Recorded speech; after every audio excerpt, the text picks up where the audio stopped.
Hey, everybody. Welcome back. Gorilla Sports Off Ice. We got a great show for you today.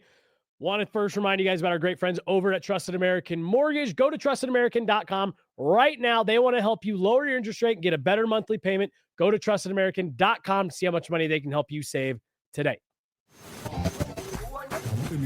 Hello and welcome in. Please do not leave your luggage unattended on the station.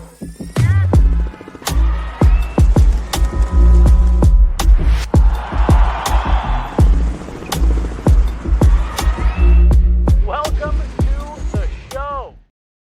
Hello, welcome in Gorilla Sports Off Ice Friday afternoon, and he's back by overwhelming demand on the set. It's JJ Jerez. Raising the roof. God, it's great to see you, JJ. It's great to see you, and it's great to be back in this studio. 4.5 months, something like that since I've been in here. Feel a little rusty, a little bit nervous like I used to, but I mean, this has been such a big part of my life, covering the Avalanche and doing shows like this for the people. You know, I did it for 11 years, just stopping. Didn't feel right. Nope. I felt like a piece of me was missing. It's good to be back in here with you and catching up on some stuff. Well, and we got to see you on the day of the Mikko Rantanen trade. Ryan Bolding and all of them were jumping in the chat going, "Oh my gosh, this is a big enough deal. You got JJ to come back on the show." It felt like a good time to have you back in here, JJ. So we've missed you around the studio. Well, I've missed you, and I missed interacting with all the fine listeners that pay attention to us for one reason or another. Sometimes I'm like, what? Why are they even paying attention to us? It's because a bunch of idiots. It's because of you. You're the reason. We got 16 games to go for the Avs season. The roster looks very different than the last time you were in the studio. Does it ever? We'll talk a little bit about that. I want to get your take on it. Just kind of what the Avs have been able to do, and kind of, where it all landed that night when they traded Mikko Rantanen. You and I were talking of let's wait to see. Let's wait to see what they do with everything, where all the moves, kind of finalize before we judge this too harshly. Carolina ends up with some egg on their face in that whole situation. We'll talk about all that. And then we also are going to talk a little bit about Nathan MacKinnon. I was making the argument the other day in the office. I said, I just don't think that the voters are going to give him MVP second year in a row. Well, some voting came out today and it's obviously just early voting, people, kind of making some predictions that would show he's pretty far in the lead. So we'll talk about all that. But the Avs are playing against the Flames tonight. So it should be a fun one, some playoff implications for the Flames. But JJ, I guess, let me just ask you, with how different it is, how different the roster looks, how do you feel about where the Avs have settled everything? And we've got 3 games seeing this new look group. Yeah, I think when the Mikko Rantanen trade first happened, we all kind of got in our feels, and just it was a shock to us and to Mikko Rantanen, apparently, according to reports. And then you see the trade deadline happen, and I kind of felt more of the same.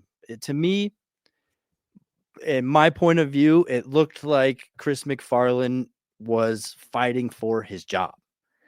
And a big reason for that, you really look at a lot of the moves he made, a lot of the moves he's made in the last year. A lot of those are moves undoing old moves, right? Especially this trade deadline, getting Casey Middlestat out of here after only a year. A lot of those depth moves they just seem to be erasing mistakes, right? And it's now that the dust has settled, and you take a step back, you look at what the Avalanche have done in the last several games, and you're like, all right, they built a better team. Mm-hmm. Let's be honest about that. The team that they have right now is better.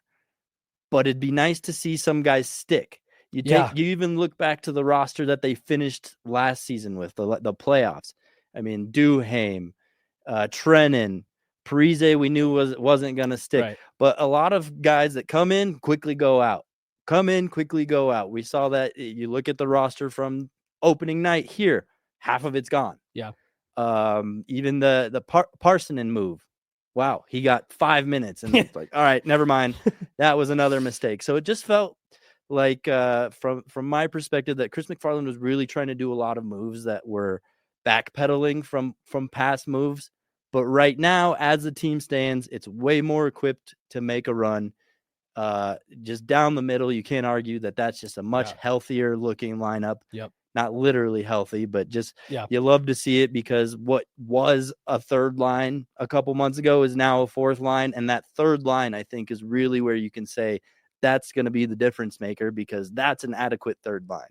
That third line can definitely make some noise, cause a little bit of havoc, and just overall bring more depth. And I think that's what it was about. Credit to Chris McFarland for taking an honest look at himself and an honest look at his past moves and saying, like, all right, I kind of messed a couple of these up. Let's clean them up before the big dogs start pointing the finger at me for failed playoff runs. So I like where the team's at. I don't love it just because of, I guess, my own personal attachment to a guy like Mikko Rantanen. I've covered him since his rookie year, even before that, right? The 9 games he got that first year under Patrick Waugh wasn't even technically his rookie year, but I remember covering him from there. He's always a really awesome guy to us. Yeah, you and I have the inside joke that he's our close personal friend because one time he said hello to us in the parking lot. But that's genuinely kind of how I feel. So like, there's still a part of me that stings that the Mikko Rantanen trade or Mikko Rantanen signing didn't work out here, but they did an awesome job of replacing him. Maybe doesn't have the swagger, the personality that we're used to from Mikko Rantanen, but as far as production and on ice where it really matters, you could even say it was a bit of an improvement. I mean, I don't think anyone was expecting Marty Netjes to look this good next to Nathan MacKinnon. Their play style just seemed to fit so well here. But I want to go back to something you said there at the beginning, because I agree that I think there's something that we'd even talked about on the night of the trade of like, all right, when you make a trade like this, you are officially managing this team for your job. Every move that you make from here on out for Chris McFarland after the Mikko deal, it's like you have to find a way to make this work out right. You just traded a cornerstone, an elite player in the league, a type of player that does not get traded. You just moved him because you think that you've got a vision that you can put together a more complete team by freeing yourself up from that contract and using that piece to get multiple assets back in, which I think not only Marty Netjes, you're pretty happy with Jack Drury right now as well. So no, I think you're right. I think he was making moves like, yeah, my job's on the line a little bit here. And yeah, I'm with you. I think he did a pretty good job given the circumstance. And I like the aggressiveness going back to last season of saying, hey, look, we made a move that didn't work out, but I'm not going to be too prideful about guys that I brought in. Ryan Johansson, Tomas Tatar from last year. Like, no, if they didn't work, we're getting them out of here and replacing them. I appreciate the aggressiveness of recognizing that mistake, but I think the point maybe you're making is like, hey, fewer mistakes first time around that we have to redo later. Exactly. That's kind of what I'm saying, but you're right. They are honest and they look at things in a vacuum. They leave emotion aside. I remember earlier in the season when I was at the morning skate against the New York Islanders, Patrick Waugh was in town. That's definitely the one it was. And I'm sitting there watching morning skate, and I look behind me at Arif, and I'm like, this team kind of sucks. And Arif agrees with me, and, we're just talking about that. And then they went on that night to lose 6-2, I think it was, to the Islanders, which is not a good team. In like a bad game, too. Like, they played really poorly. Right. So again, I think that's a good thing that the front office can take a step back and be like, you know what? This team kind of sucks. Yeah. We got to make some moves if we want to make any sort of noise in the playoffs. Chris McFarland says, if we get bounced first round again, there's a good chance the finger's going to get pointed at me. There's a good chance that my job is in jeopardy. So I don't want to do that. As much as I love Mikko Rantanen, the person, I need to look out for number one, and that's me and my job that I love. So let's make some things happen. And not only imagine the scenario where he gets bounced, where the Avs get bounced in the first round, and then Mikko walks for nothing. Like that would have been some real anger within the fan base. So again, yeah, I'm with you. I applaud him. I think it takes a big set to do what he did, to take that chance, and now it's on the team and the players and the guys that he brought in and the coaches to go make it happen. I think Chris did a pretty good job. We're hearing so many different reports about who said what and how it all shook out with Mikko Rantanen. I question whether Mikko Rantanen would have actually walked or just been like, fine, I'll take the lower number, just stay here because this is where I want to be. And it was all kind of a facade from his camp. Dude, I'm and look, I don't know everything that happens behind the scenes there. We've a lot of people have tried to get in touch with Miko's camp to get some more specifics, and they're not wanting to say a lot right now. I thought for sure we were going to see an agent change. From what I know, folks I've talked to, it sounds like there was a bit of a disconnect between what Miko wanted and how aggressively the agent was trying to play this. But it's like Chris McFarland, you're closer to Miko. You can see him every single day. At training camp, Miko Rantanen said, I have no part of the negotiations. I'm letting my agent handle it. Oh, yeah, I want to stay here, but I'm just focusing on playing hockey. They can all deal with that. Wouldn't it be nice to just have Chris McFarland pull Miko Rantanen into a room one-on-one and be like, this is what your agent's saying. Can you tell me how you are really feeling? Like, let's open some communication here directly. I know that's not how it's supposed to be done. And if the agent caught wind of that, he might be a little upset, but like, there was a lot of people's feelings on the line. I don't think the players necessarily loved getting rid of Miko Rantanen, but at the end of the day, they have to say, well, it's a business. I think Miko or Nathan MacKinnon even said something really great the other day. Like, I play against my friends all the time. Yeah. When he was asked about Miko Rantanen coming back this weekend. So I think, at first the emotion kind of took the best of me, everyone, maybe you, a lot of the fans, maybe even a lot of players. But now you just got to keep moving forward. Nobody's career has come to an end. Everybody's got to keep playing, and everybody's going to keep making the best of the situation. So the little bit of a side tangent here. The Nate saying he plays against his friends. You listened to the Gabe Landeskog Spit and Chicklets podcast, right? I thought it was interesting how he said, we're all going to go out to dinner on Saturday. We're going to air it all out. That was a very interesting word choice to me. Like, to be a fly on the wall of that table. Seriously. Is there going to be somebody yelling like, no, Miko, this is what you should have done? Or Miko yelling back like, I tried that. They didn't listen to me. Yeah, dude, I think if Miko could do it over, I think this would all play out very differently. Agreed. I think this would all play out very differently. But I thought air it all out was a really and again, maybe we're over dissecting, but I thought that was an interesting choice of words. Well, another interesting choice of words there was Gabe Landeskog calling him his little brother. Yeah, I thought that was funny. Not a friend. And he said little Finnish brother. Yeah. And I was like, oh, that felt like an extra little dig. A further side quest here. Let's talk about Gabe Landeskog real quick. This wasn't originally on the rundown. The documentary's coming out, 5-part documentary. You and I saw it being filmed over the last year. I didn't know if it was being used in the ESPN footage or what, but we've seen this going on now for the last year. We all kind of thought it was just an NHL documentary. Right. I did not realize this was a 5-part Gabe Landeskog documentary. So that's now in the process of being released. He then goes on Altitude and does a live sit down. He sat down with Peter Baugh from The Athletic and did a long interview. Then he goes on Spit and Chicklets. Do you read anything into this? Absolutely, I do. You do? I don't think any of this happens if there's not a plan to come back. If he's not feeling good about coming back, I don't think they make a big deal about his road to recovery if there is not going to be a recovery. You know what I'm saying? Well, and see, I always assumed that when we saw them filming that the documentary would eventually end with either his return to the ice or him, the press conference saying, I gave it everything I can. I'm hanging him up. But I do find it really interesting that for the better part of 2 years, it's been radio silence, near impossible to get any information on it. Little tidbits here and there where we can talk to Jared or a small little bit from Gabe or C-Mac. And now suddenly there's been this like press junket all surrounding this real deep dive look into his rehab. I think it's really interesting. Yeah. It's all the timing of it's all really interesting. Agreed. And in that Spit and Chicklets interview, he touches on how this is something he really, really wants to accomplish. Mm-hmm.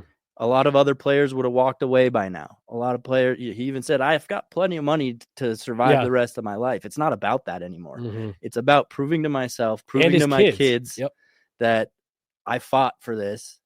So who knows, maybe he comes out, plays one game, and he's like, yeah, I came back, didn't I? Yeah, Now yeah. I'm out. That would be really tragic, but that doesn't seem like his mindset. He genuinely wants to come back, make an impact for a few more years, and do what he loves. I mean, every player that retires, that's their first thing they say. I miss the room. I miss the boys. So I think he just wants to experience that again and not have it be cut short, because if 2022 is Gabe Landeskog's last game, his career's ending prematurely. If he can ride this out until literally he can't do it anymore, a la Peter Forsberg. Yeah.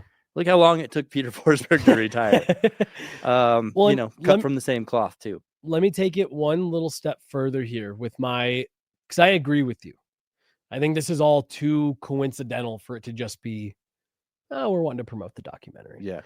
When I look at this Avs lineup on trade deadline day, as we were getting closer to 1, I told Megan, I told Chloe, I said, I think I want one more bottom 6 piece here to really feel good. Yoel Kiviranta has 15 goals on the season. I knew you were going to bring him up. He has 15 goals on the season. Yeah. No complaints with that. I don't care how they're coming. You got 15 goals. But I did say, I said, I would feel a lot better with him slid down on that 4th line. He's the sore thumb on that 3rd line. Right. That kind of sticks out as like, Yeah. And again, 15 goals, whatever. But as I looked at it, I said, man, I'd really like just one more. So I don't know. Did they leave a bottom 6 spot open intentionally? Yeah. That combined with everything that we've seen for all this media, all the press, and now the documentary, and there's 5-part documentary coming out week by week. I'm not a mathematician, but that lines up pretty close with the first round of the playoffs. That's kind of my thought exactly. Like once that 5th episode drops, he plays the next night. I don't know. It's all just really interesting. Yeah, it's drama that maybe can only be scripted in movies, but sometimes in sports we always say you can't even script this in a movie. Yeah, right. So perhaps it's one of those. You couldn't write this. Yeah. All right. Well, let's talk about. We might as well finish the old 3-headed monster line here and talk about Nathan MacKinnon, Hart Trophy. Look, I think he has been the best player in the league this year.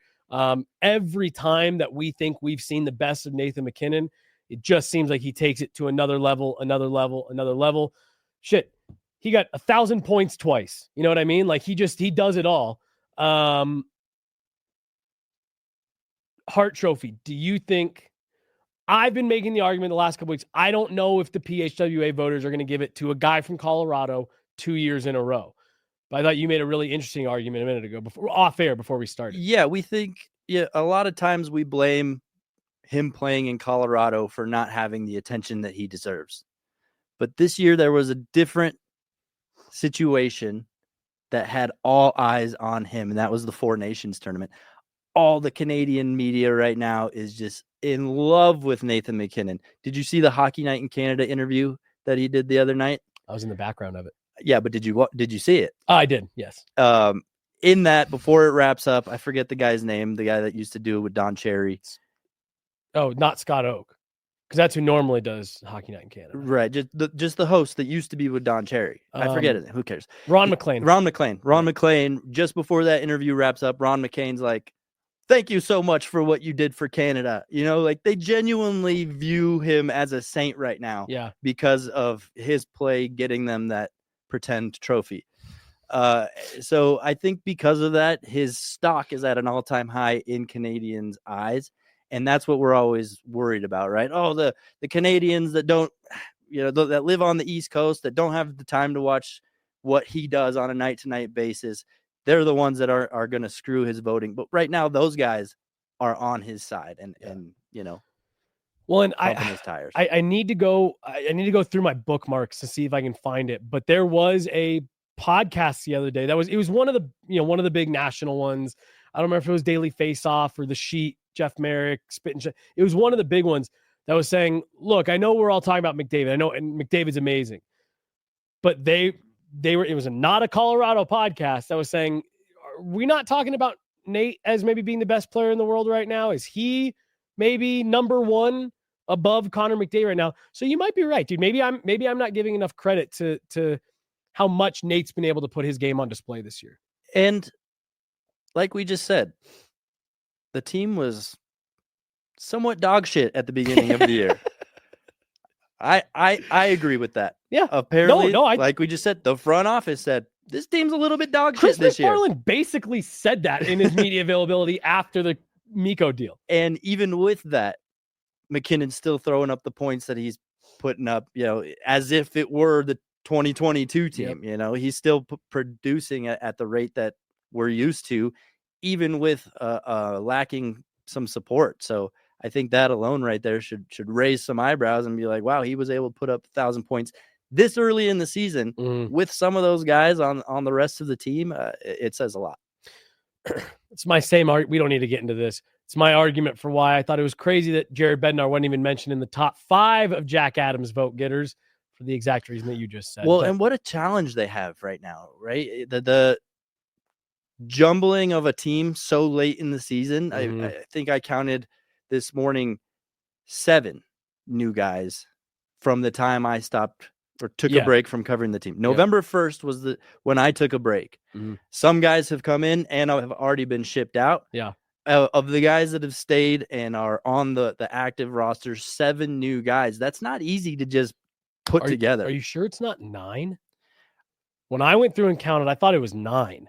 Well, I think if you exclude some of the scratches or guys that went to the AHL, I think it's like the that's roster, a lot. Yeah, of the roster that Daily Faceoff has up right now. Is that counting the goalies? Yes. Okay. But either way, 7, 9. Right, a lot. That's a challenge to just get guys on the same page and be a formidable team. So if Jared Bednar can pull this off, he definitely deserves a serious nod, if not just a nomination at the Jack Adams, because keeping this team elite while going through all the speed bumps that they've been experiencing this year, it's a feat. Yeah, it's been impressive. Well, and with all the roster change, I'd love your thoughts on what we heard from Nate the other night after all, or I guess it was during the day, after all the trades and the dust is settled and Charlie Coyle's here and Brock Nelson's here and you bring EJ back and all that. And Nate goes, I love it. I don't think you can win with young players. Yeah. And I thought that was really interesting. And it's, it's one of those things that we talk about all the time with Nate, where part of the reason why, we all laugh when he gets a little prickly in the locker room and stuff like that, it's like, he's such a great quote. He always has something to say and he's always super honest. And, dude, like you and I talk about this all the time. I agree with him.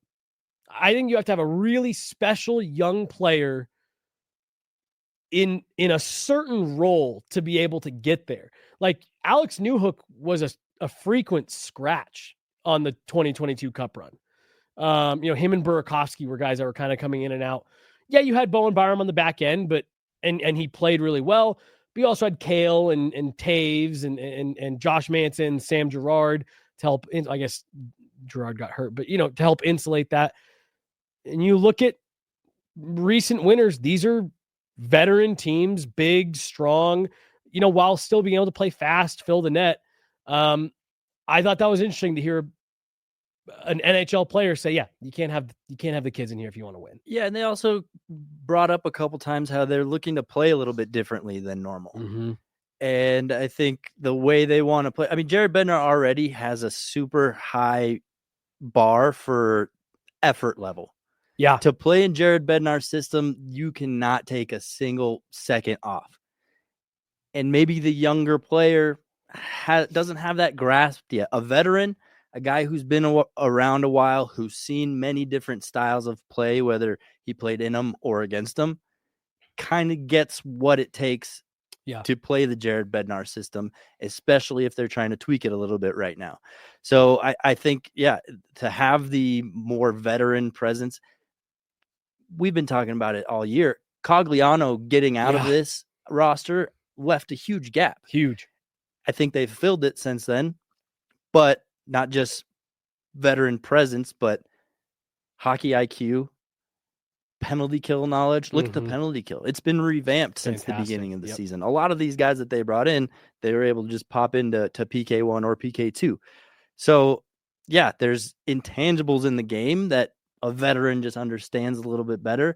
And I think to fit their system, and especially if they're changing it a little bit, the veterans are going to be a better fit. They're going to acclimate more quickly. And then I do also think that bringing Eric Johnson back was really smart just because of the stuff that you've lost in Andrew Cogliano, Gabe Landeskog.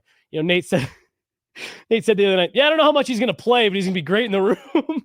And I think that's what you brought him back for. Yeah, and ever since he left, you could just tell he didn't want to be anywhere else. I think. Did you get to see that video from, the Philadelphia media guy that would do his on the bench morning skate hits, and Eric Johnson's just messing with him? Like, that's kind of who Eric Johnson has been since he left the Avalanche. Just kind of like, I'm just gonna do whatever. I'm just happy to get paid and Harmless still be around. Yeah. I think he always wanted to be still in Colorado, and so just to bring him back makes him happy. And that speaks to my point a second ago, how tough it is to get a group of guys to mesh.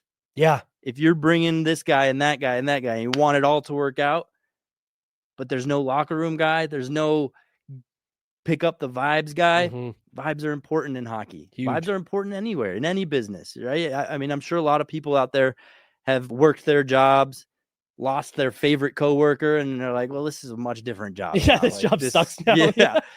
So I think if you're trying to get a group of guys to gel and mesh quickly, you need a guy like Eric Johnson. Yeah. You need somebody who's going to be able to crack jokes and keep the mood light, Well, when Nate scores 1,000, gets his 1,000th point the other night, gets called back, and they score again, the first person over the boards was Eric Johnson, wanting to lead the charge of like, no, we're going back out. Like, I know we already rushed him and it got called back. This one's going to count. We're all going back out here. And like, yeah, he's been back here for 2-3 days. There's a lot of that locker room that he doesn't know, but he gets to jump right back in and immediately start being the glue again of feeling good. And, I don't know if you saw the video in the locker room after. Chloe's probably getting sick of hearing me talk about it. I like, that was like one of the best videos I've seen all year. Nate comes in, they're all pouring water on him. They all start barking at him. It was just great. And Eric Johnson's right in the middle of that. Him and Gabe Landeskog are the first ones to kind of swarm Nate. And yeah, you need that stuff. It's funny how big of a difference 2 years makes. Yeah. Yep.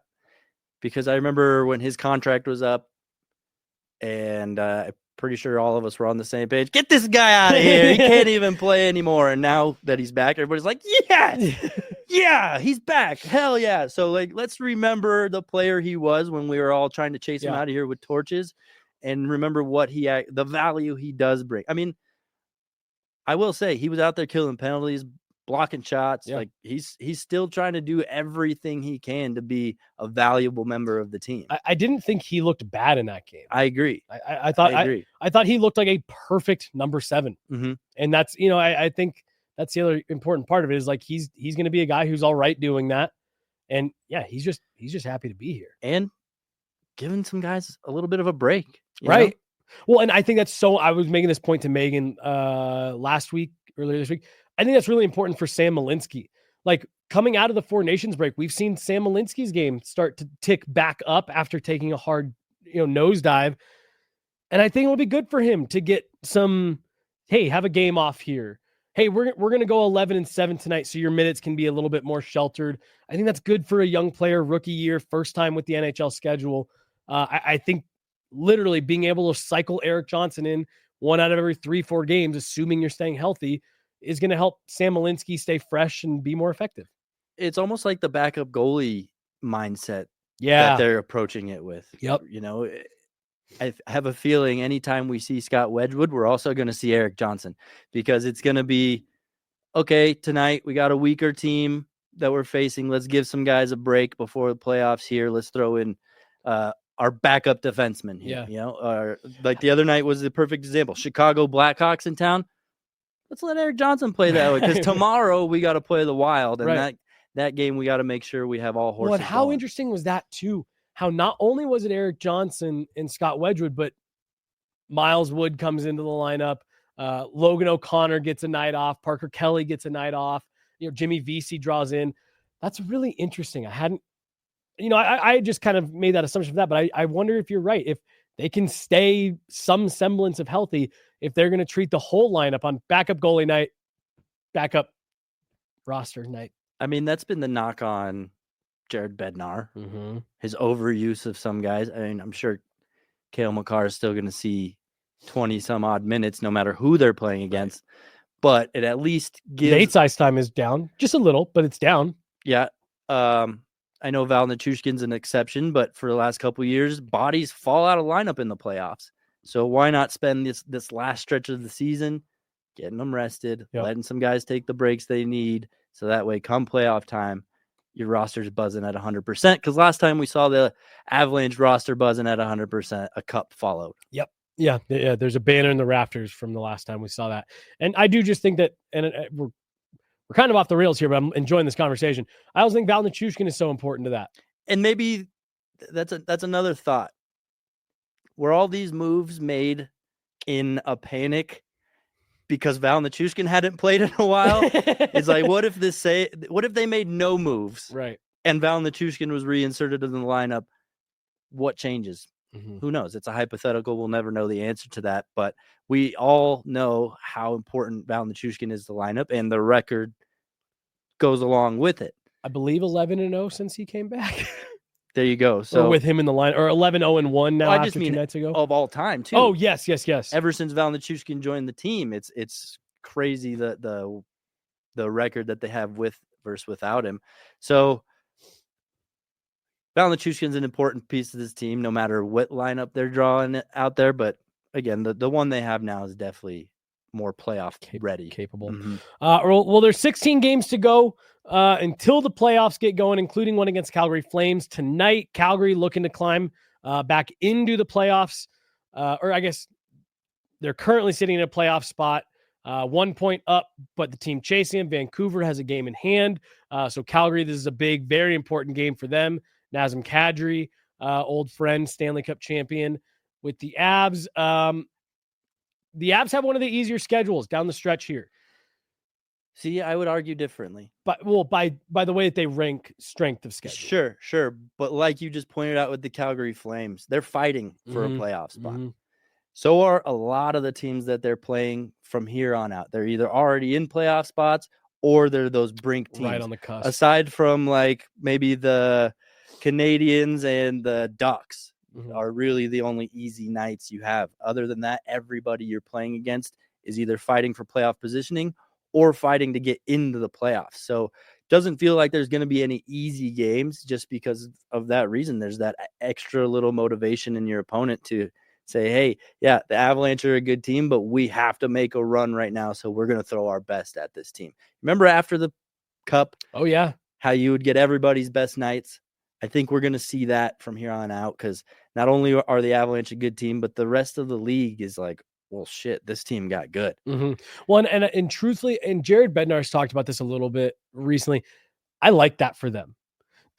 I think since they won the Cup, and even the year they won the Cup, they kind of were able to flip that switch game one, but they kind of sputtered into the playoffs.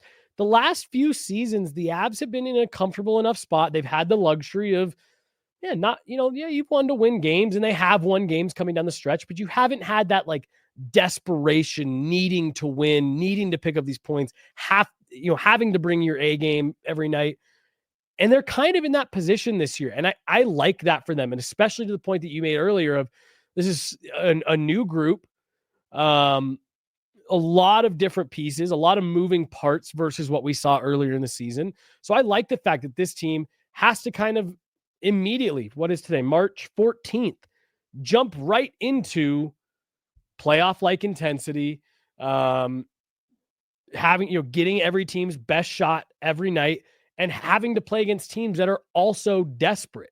The Avs have a nice little cushion for where they sit in the playoffs right now, but you are nowhere near comfortable enough to just let it slide. Other teams are going to be desperate. You're going to have to match that desperation. And we've learned from years past, Jared Bednar wants home ice. Yep. Right now, they don't have it. So I think that's a huge motive of theirs right now to just try to get some home ice. And they always have something to play for. The Avalanche never park the bus and say, let's just coast our way into the season. Mm-hmm. They find ways to keep themselves motivated. They find reasons to keep making every single game matter. And I think right now, home ice advantage is that carrot that they're dangling in front of them. Let me ask you. So let's say you can't get home ice. Right now, the Avs the playoffs started today. They'd be playing the Dallas Stars going on the road. Would you rather play the Dallas Stars going on the road, round 1, or if you slunk back down into that wild card 1 spot and you pulled Vegas, who would you rather play? Man, I'd rather it be a completely different playoff Yes, setup. That is the correct answer. That's insane that, 2 of the best teams are facing off right away. Wouldn't you want the best teams being the ones that duke it out at the end? But whatever. That's a conversation that we'll never win, I guess. I guess right now I'd rather see Vegas. I'm with you. I agree. Yep. I think Dallas is really good. I think there's a lot of emotion there with the Mikko stuff. I think not only the Mikko stuff, the Luka Doncic stuff. Oh, Mikko Rantanen coming into Dallas. I have a buddy, like one of my best friends. He was my roommate in college. He was from Dallas. He moved back to Dallas. I thought he was going to cry when Luka Doncic got traded. Yeah. Like that guy meant a lot to this team or to that city. Yeah. So for them to have this glimmer of hope in Mikko Rantanen that they don't know that well, especially in Dallas, hockey's not the biggest thing, but I told him right away, get a Mikko Rantanen jersey. You won't regret it. Yeah. He's an awesome guy. He just signed there for a long time. He's going to be this new guy that the whole city can kind of have some hope. The Dallas Cowboys, they suck. Yeah. The Texas Rangers, I think, are pretty decent. So baseball fans have that to hang their hat on. Opposite season, but I think the city as a whole, and I think I even heard Elliot Friedman say this, that they needed a guy like Mikko Rantanen to come and just lift the overall morale of sports fans in that town.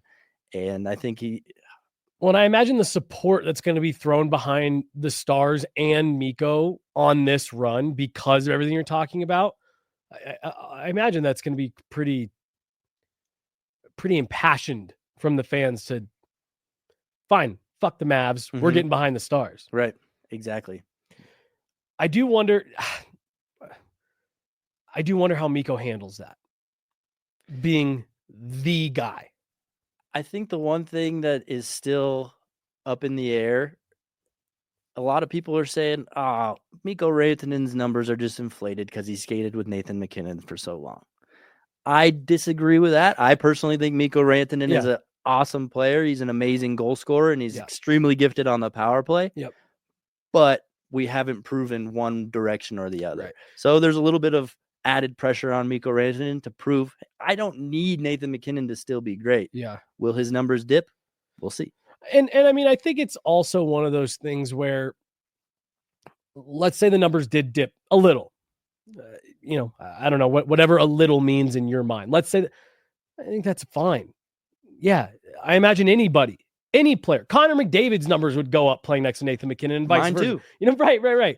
So even if Mikko's numbers did take a small dip, I agree with you, JJ. Like, I think he's an elite player. I think he's going to produce at a very high rate in Dallas. I think there's plenty of skill and talent around him there that he's going to kind of get to be complimented in that. Where I guess I am curious is those stretches where we have seen Mikko Rantanen not even disappear, but maybe the engagement not be where you want it. Well, he found a way to thrive even in those moments playing in the Jared Bednar Colorado Avalanche system. That's the part of the game that I will be curious to see how it does translate for when he goes through those lulls that we know Mikko can go through. Does he still have that, like, he played like shit, 3 points? Does he still have that type of effect, or are those the nights where he really feels the squeeze of production? Yeah. But I'm with you. I think he's elite, and I think anybody who's trying to say that Mikko is just a product of Nathan MacKinnon has not watched enough Mikko Rantanen. Is circling back to what we were saying about Jared Bednar and his systems. Mikko Rantanen, for the last 8 years that he's been in the league, has been just drilled into his mind how much effort he has to play with. Mm-hmm. Now jumping to a new team, you saw it at Four Nations. The very first shift Nathan MacKinnon took, he went into the corner and just bodied someone behind the net. And I'm like, that's Jared Bednar style hockey right there. Yeah. When everybody else wasn't necessarily playing to that mindset. Especially not a skill player like Nate. Exactly. Yeah. You got to go into the corner. You got to hit. How much do we hear Jared Bednar talking about hits? Yeah. So that's what Nathan MacKinnon does first shift and says, I'm going to go make Jared Bednar proud right now. And you know Jared Bednar was sitting there maybe on his John Deere, drinking himself a whiskey, watching that game, saying, oh, I should be coaching at least an assistant here. But great play, Nate. I think having that so ingrained in Mikko Rantanen's mind, I think he's going to carry that to other teams, Carolina and Dallas, and impress and be like, wow, this guy's really got a motor to go along with his skill. He's the best player there. Like that like I said, that's the one thing that's the only thing that I really do think is a major difference is he's the best player on that team for me. No questions asked. He might even be a future captain there. I don't know.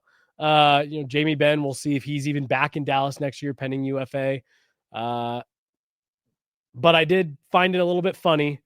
And I guess kind of weirdly poetic that Mikko Rantanen's first goal with the Stars was on a cross-ice Matt Duchene feed in garbage time because they were down 5-1. I was like, classic Matt Duchene. Yeah, I remember covering Matt Duchene when he was still with Colorado, and him and Mikko Rantanen got along. Yeah. Mikko Rantanen was far from the reason that Matt Duchene wanted out of here. So I was happy for Matt Duchene because, he was giddy to get a guy like Mikko. Totally. And I'm sure Mikko was like, yeah, cool. Matt Duchene, I get to go at least be with somebody I'm familiar with. Duchene is he'll be an interesting one to watch this summer because it was another just 1 year deal, $3 million. Let's say the Stars don't win at this. I think if the Stars win, he's going to kind of go do whatever. If the Stars don't win, it'll be really interesting to see if Matt Duchene takes coming off another 70-plus point season, if he takes another discount to stay there. And this was something Elliot Friedman talked about in the 32 Thoughts trade deadline wrap-up pod, was like Dallas didn't want to go to 12. That apparently the whole trade almost broke down overnight because Dallas was like, we're not going to 12. And then at the 11th hour, okay, we'll go to 12.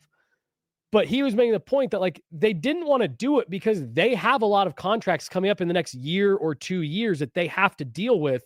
And even with the bump in cap, they're going to be really tight. Sounds familiar. Right. And so it's going to be interesting to see, like, part of what makes this Dallas team, I think, so dangerous is they've got guys like Matt Duchene playing for $3 million.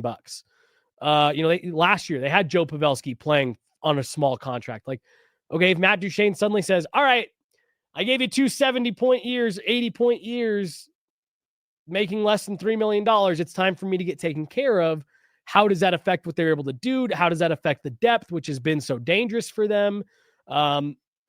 There's kind of the parallel there with Jonathan Drouin, wouldn't you say? Totally. And I asked him about that a couple weeks ago, and he was like, look, it's no secret. I love it here. I love Colorado. I love Denver. My family loves it. We want to be here. My agent's taking care of it. It'll get taken care of. We've heard that one before. Right.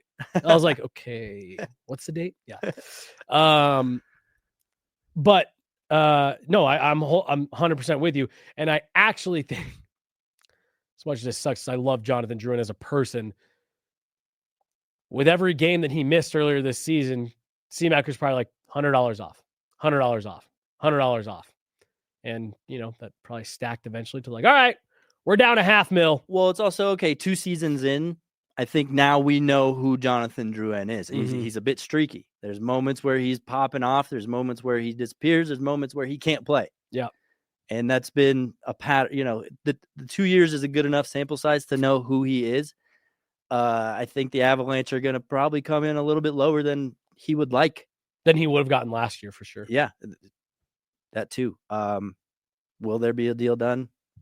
Only time will tell. He does seem like someone who prioritizes mental health and being somewhere you want to be. You know what makes the team's good? You know what the biggest factor in mental health is? Winning. Money.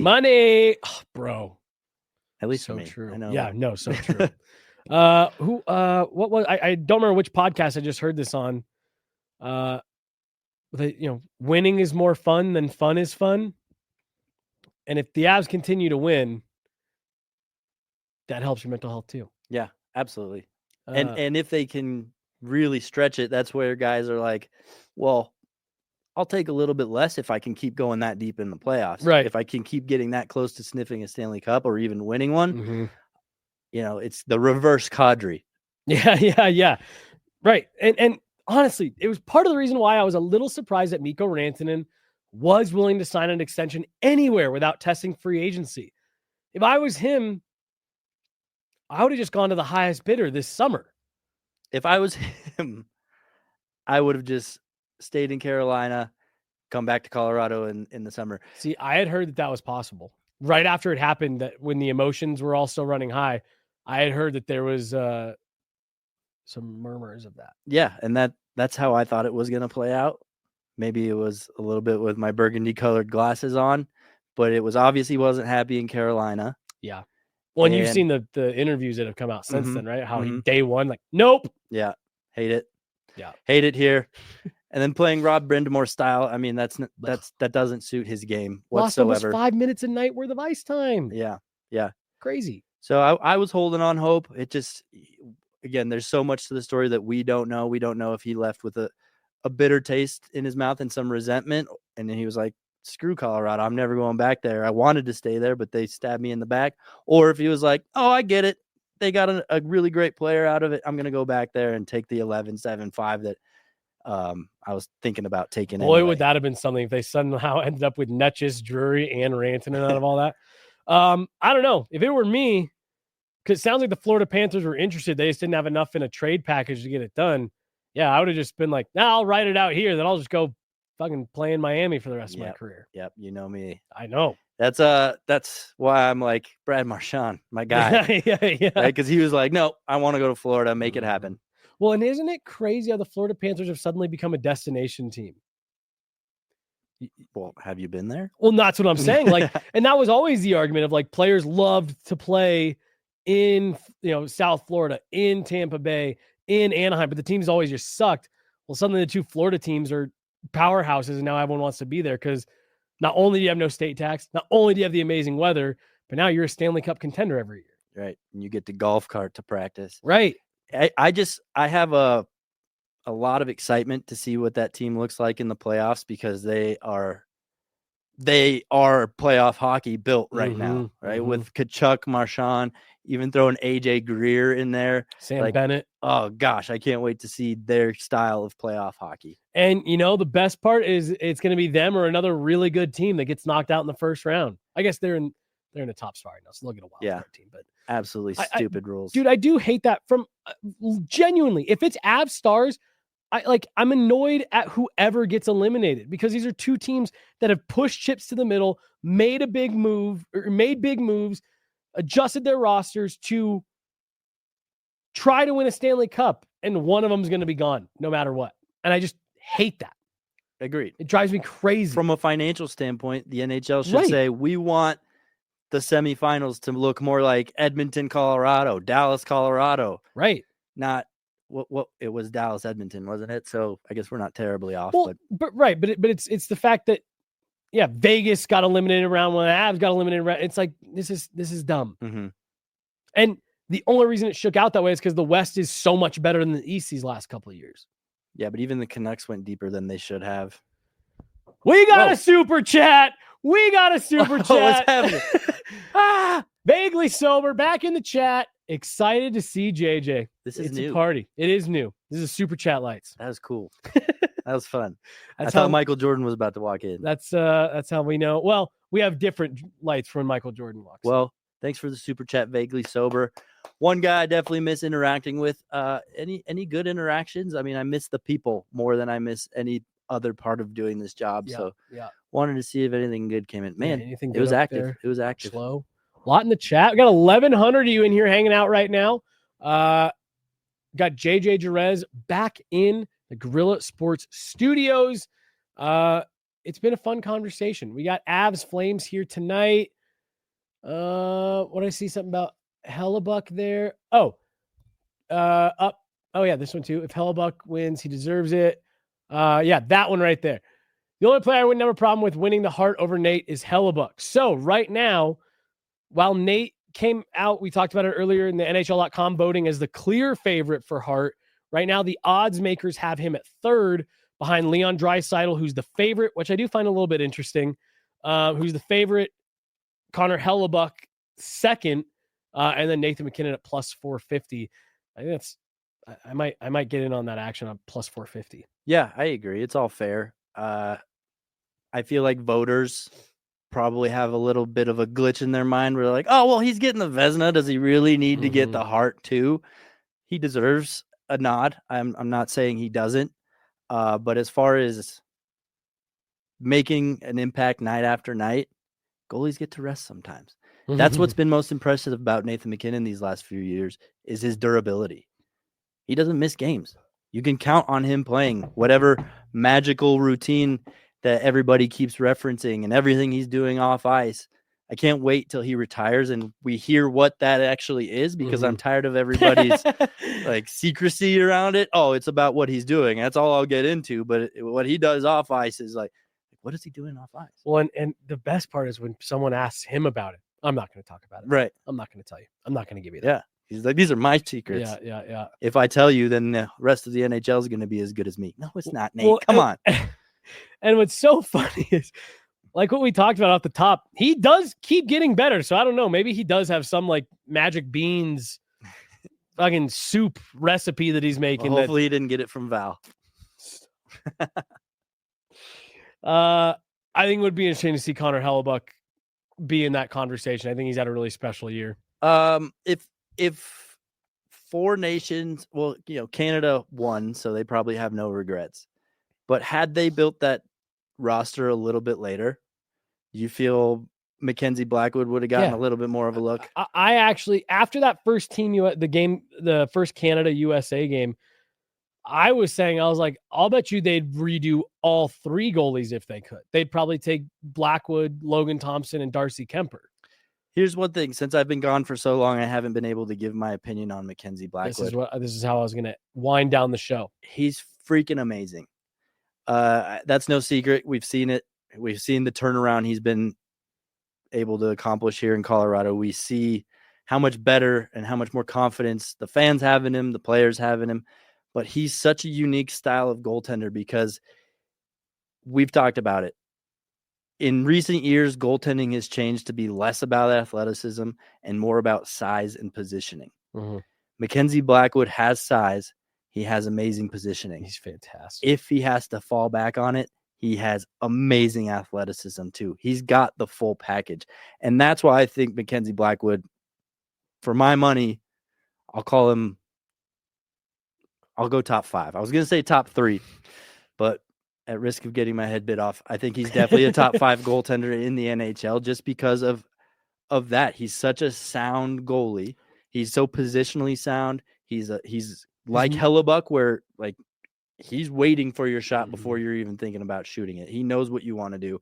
If he has to fall back on those athletic plays, the scurrying, can't find the rebound, and he makes those saves, he can fall back on those perfectly. He seems so positionally sound, and his movements are so sharp.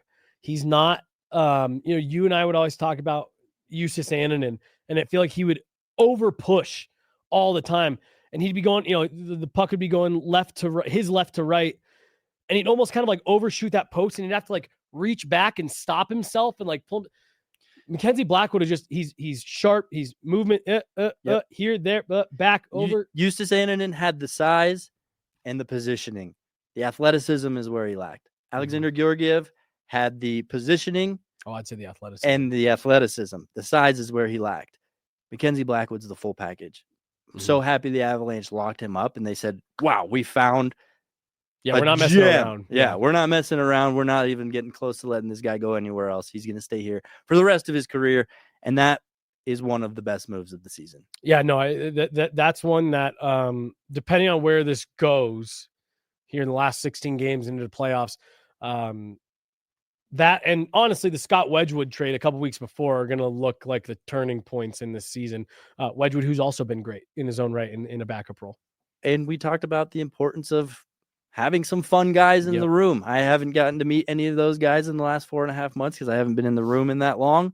But man, they seem like bright spots in the team where definitely in the years past, that was more of the, negative energy coming out of this corner. Yeah. Whether it was Georgiev or even Varley, Grubauer could be quite the grouch. Jonathan Bernier, hands down my least favorite goalie personality-wise that we've ever had. You know who's at the last couple home games? Hmm. Frankie. Yeah? Yep. Great to see him. Yeah. Chatted with him real briefly, but it was good to see him.